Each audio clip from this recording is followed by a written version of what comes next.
विद्यार्थी मित्रांनो, आपले स्वागत आहे पुन्हा एकदा एका शॉर्ट व्हिडिओमध्ये।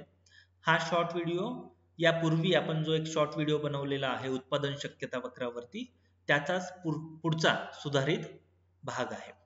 या शॉर्ट व्हिडिओमध्ये आपण उत्पादन शक्यता वक्र हा आरंभ बिंदूला अंतर्गोल का असतो याचं विश्लेषण पाहणार आहोत।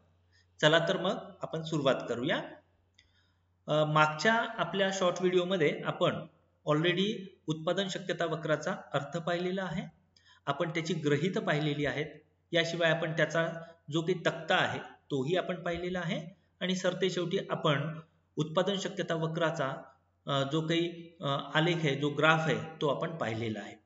आता या लेक्चरमध्ये आपण जे विश्लेषण करणार आहोत ते हे आहे की हा जो वक्र आहे तो आरंभ बिंदूला अंतर्गोल का असतो याचं कारण आपल्याला शोधायचं आहे।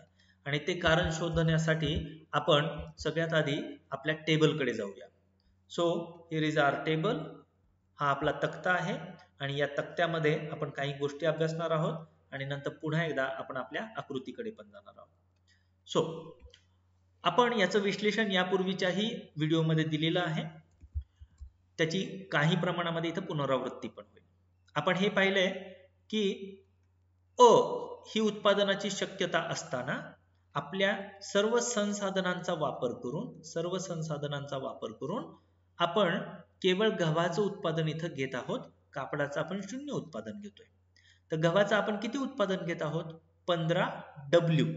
इथून पुढे आपण काय वापरणार आहोत? गव्हाला आपण व्हीट असं इंग्रजीत म्हणतो, त्यामुळे आपण या ठिकाणी 15,000 क्विंटल किंवा 1000 मीटर अशा शब्दांचा प्रयोग न करता आपण 15W गव्हासाठी वापरणार आहोत आणि कापडासाठी आपण C वापरणार आहोत।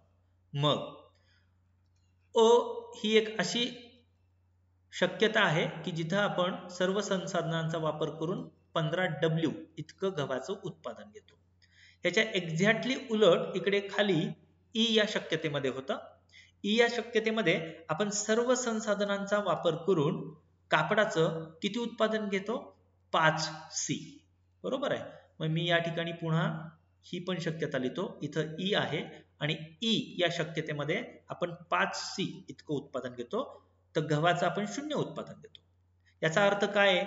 याचा अर्थ हा आहे की आपल्या देशामध्ये उपलब्ध असणारी सर्व संसाधने जर मी वापरली या बिंदूमध्ये, तर मी 15W मॅक्झिमम महत्तम 15W इतकं गव्हाचं उत्पादन घेऊ शकतो। पण जर मी माझी सर्व संसाधने या बिंदूत न वापरता मी जर E या शक्यतेमध्ये जाऊन त्या संसाधनांचा संपूर्ण वापर केला, तर मी किती कापडाचं उत्पादन घेऊ शकतोय? 5C। आता प्रत्यक्षात कापडाचं मोजमाप आपण मीटरमध्ये करत असतो आणि गव्हाचं क्विंटलमध्ये, परंतु आपल्याला आणखीन सोप्या पद्धतीनं लक्षात यावं म्हणून सध्या आपण ह्या ज्या काही मोजमापाच्या जे काही पद्धती आहेत त्या आपण थोड्या वेळासाठी बाजूला ठेवतो आणि आपण हे पाहत आहोत की जर संख्यांचा विचार केला तर आपल्याला असं लक्षात येतं की जे काही संसाधनं आहेत त्यांच्या सहाय्याने आपल्या इथे गव्हाचं उत्पादन आपण फार मोठ्या प्रमाणात, भरीव प्रमाणात करू शकतो। याचाच अर्थ काय आहे? याचा अर्थ हा आहे की जी काही संसाधने तुमच्या देशामध्ये आहेत ती संसाधने गव्हाच्या उत्पादनामध्ये जास्त कार्यक्षम आहे। म्हणजेच काय? तुमच्या संसाधनांची कार्यक्षमता कशात आहे? त्यांची उत्पादकता कशाच्या संदर्भात जास्त आहे? तर ती आहे गव्हाच्या संदर्भात। कुणाच्या तुलनेत? कापडाच्या तुलनेत। तर ओव्हरऑल आपल्याला सारांश रूपात सांगायचं असेल तर आपण असं म्हणूया की ही जी काही आकडेवारी आहे ही अशा देशाची आहे की ज्या देशातील संसाधनांचा जी काही कार्यक्षमता आहे, संसाधनांची जी काही कार्यक्षमता आहे ती गव्हाच्या उत्पादनामध्ये जास्त आहे कापडाच्या तुलनेत। कारण सर्व संसाधने वापरले तर आपण 15W उत्पादन घेऊ शकतो आणि सगळीच संसाधने जर कापडासाठी वापरले तर केवळ आपण 5C इतकंच उत्पादन घेऊ शकत आहोत। ही गोष्ट तुम्हा सर्वांना लक्षात आली असेल। आता आपण या उत्पादन शक्यता बिंदूतून जर B या बिंदूत गेलो तर आपण यापूर्वी बघितलेलं या प्रत्येक बिंदूतून पुढच्या बिंदूमध्ये जात असताना कापडाच्या उत्पादनामध्ये आपण वाढ करत आहोत आणि त्या बदल्यात इकडे गव्हाचं उत्पादन कमी होत जातं, हे आपण बघितलेले मागच्या व्हिडिओमध्ये। परंतु हा जो बदल आहे तो किती प्रमाणात होतो ते आपल्याला पाहायचं आहे. मग तो पाहण्यासाठी पुन्हा एकदा आपण हा जो काही शक्यतांमधला जो बदल आहे तो पाहतोय. एका शक्यतेतून दुसऱ्या शक्यतेत जात असताना इथे कापडामध्ये कितीचा बदल झाला, तर तो आहे 1C. बरोबर आहे, 1C.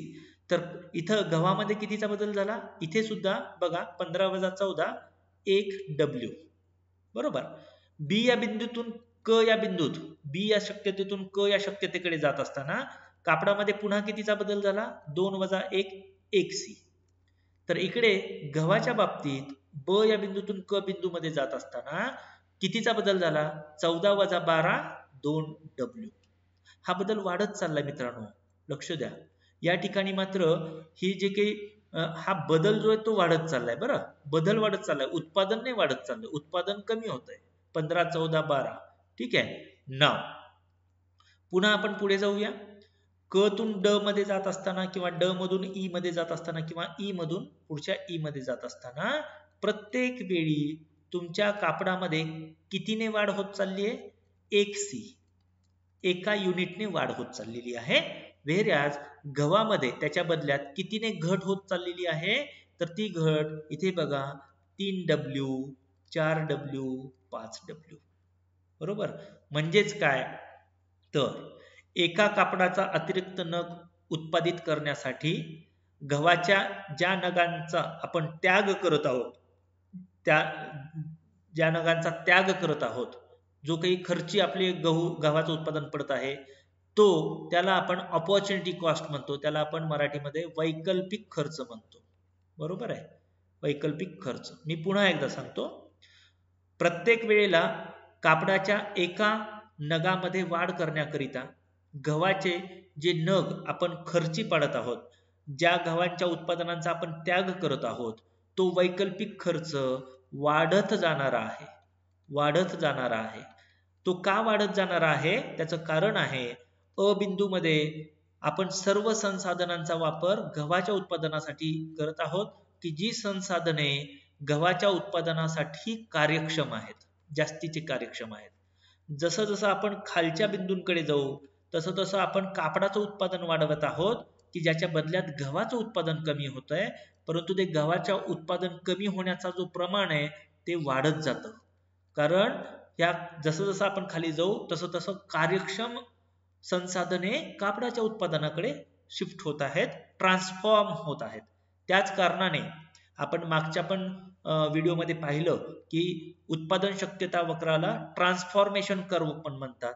त्याचं कारण हे आहे की काय ट्रान्सफॉर्म होत आहे, तर या गव्हाच्या उत्पादनामधील जी काही संसाधने कार्यरत आहेत ते ट्रान्सफॉर्म होत आहेत कापडाच्या उत्पादनासाठी, की ज्या कापडाच्या उत्पादनामध्ये तितकीशी भरीव वाढ होत नाहीये तरी सुद्धा आपण कापडाच्या उत्पादनाकडे जात आहोत.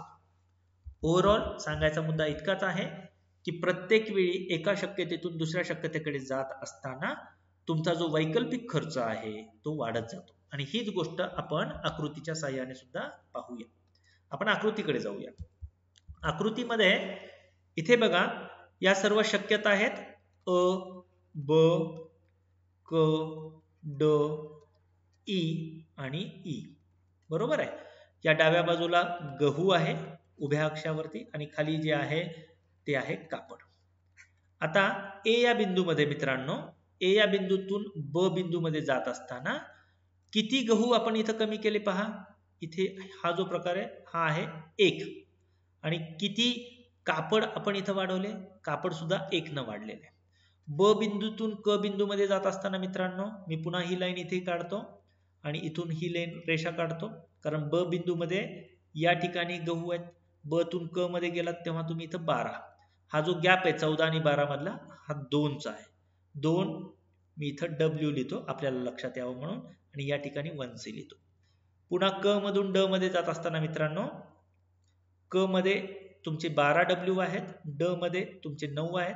हा जो फरक आहे मित्रांनो हा 3चा आहे, त्यामुळे मी इथं 3W लिहितो आणि इथून पण रेषा ही काढतो. क मध्ये आपले 2 कापड आहेत आणि ड मध्ये 3 कापड आहेत, इथं मी पुन्हा 1C लिहितो. याच पद्धतीनं मी हे खालचे सुद्धा ज्या काही रेषा आहेत त्या मी इथे काढतो आणि इथे पटकन वेळेअभावी मी हे जे काही नंबर्स आहेत ते लिहून ठेवतो. बरोबर. आता या ठिकाणी पहा तुम्ही की प्रत्येक वेळी ही जी रेषा ही सेम आहे, कारण इथं 1C आहे, हे पण 1C आहे, हे पण 1C आहे, हे पण 1C आहे आणि हे पण 1C आहे. कापडामध्ये समप्रमाणात वाढ होत गेलेली आहे. परंतु गव्हामध्ये बघा सुरुवातीला ते किती होतं, गव्हाच्या बाबतीत जर आपण विचार केला सुरुवातीला ते 1 होतं, नंतर ते 2 झालं, 2 न कमी गहू झाले, 3 ने गहू कमी झाले, 4 ने कमी झाले, 5 न कमी झाले. हे आणखीन लक्षात येण्यासाठी जर मी हा 1C जो कापडातील बदल आहे तो जर मी पुसून काढला, जर आपण तो खोडला, तर तुम्हाला लक्षात येईल मित्रांनो, या ठिकाणी ही जी रेषा आहे हा अ मधून ब मध्ये जात असतानाचा गव्हामधली डिक्लाइन आहे, गव्हातली घट आहे. ही ब मधून क मध्ये जात असतानाची, ही ब मधून क मधून ड मध्ये जात असतानाची, ही ड मधून ई मध्ये जाताना आणि ही ई मधून ई मध्ये जाताना. या ज्या रेषा आहेत त्या कशा पद्धतीने निघाल्या त्या पहा. पहिले छोटी होती, नंतर थोडी मोठी झाली, पुन्हा नंतर मोठी झाली, पुन्हा एक मोठी झाली आणि पुन्हा मोठी झाली. तर याला आपण म्हणतो वैकल्पिक खर्चात वाढ होत जाणे. वाढ होत जाणे. आणि वैकल्पिक खर्च म्हणजे काय? 1 युनिट कापडाचे घेण्यासाठी किती युनिट गव्हाचे आपण त्याग करत आहोत, तो त्याग वाढत जात आहे.